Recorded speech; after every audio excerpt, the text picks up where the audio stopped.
အားလုံးပဲမင်္ဂလာပါဗီဒီယိုရဲ့ YouTube channel နဲ့ပြောင်းလဲကြိုးဆိုလိုက်ပါတယ်ဘိုးချပြုခင်ရဲ့မျိုးသားဖြစ်တဲ့ငထုံးကတော့ခုချိန်မှာပြဿနာတွေကတမှုပြီးတမှုဖြစ်နေခဲ့တယ်လို့ဆိုရမှာပါဒီလောက်ထိသူမိမဘိုးချပြုခင်ကိုဝချင်းမာကြီးတွေဖြစ်နေပြီဆိုတာတော့မှသူကဆိုင်မှာလှုပ်နေတဲ့ဝတ်ထမလေးနဲ့ဆက်လက်ပြီးတော့မှဖောက်ပြန်နေတဲ့သတင်းပဲဖြစ်တယ်ဒီလောက်ချုံမလှပတဲ့ဒီဥစ္စာမင်းသမီးလေးရထားတော့မှသူမှမလုံလောက်ပဲနဲ့ချက်ပြီးတော့မှနောက်ပြီးလင်းနေတဲ့မထုံးကတော့ခုချိန်မှာအချုပ်ခန်းနဲ့တော့တွေ့ခဲ့ရပြီပဲဖြစ်ပါတယ်ဒီလိုမျိုးမကျေနပ်တဲ့ကိစ္စနဲ့ပတ်သက်ပြီးတော့ဘိုးချဖြူခင်ကနေပြီးတော့မှသူရဲ့မျိုးသားဖြစ်တဲ့သူကိုတရားစွဲဆိုပြီးတော့မှထောင်ထဲပို့ပြစ်လိုက်တာပဲဖြစ်ပါတယ်ခုခေတ်ကောင်မလေးတွေကလည်းပတ်ဆိုင်ရှိရင်ဘာမဆိုလောက်တတ်တဲ့လူစားမျိုးတွေတဖြည်းဖြည်းနဲ့ကျလာခဲ့ကြပြီဆိုတော့မင်းသမီးဖြစ်တဲ့ဘိုးချဖြူခင်ကတော့အင်တောင်ရှိမုတ်ဆိုးကိုဖြစ်နေတဲ့ငထုံးကိုလက်ထပ်ယူပြီးတော့မှ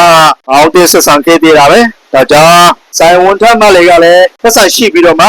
နောက်ွယ်ရနေပြီးတော့မှအားနေတဲ့ငထုံးကိုရန်လက်ခံပြီးတော့မှဖောက်ပြန်နေကြပါလေဆိုတဲ့သတင်းပဲဖြစ်တယ်။စောက်ခွက်ကသာတိုးလေးကိုကြည့်ရဆိုးတဲ့ငထုံးကတော့ပတ်ဆိုင်ရှိတော့လဲတွဲသမျှစော်တိုင်းကချင်းကပ်ပြီးတော့မှ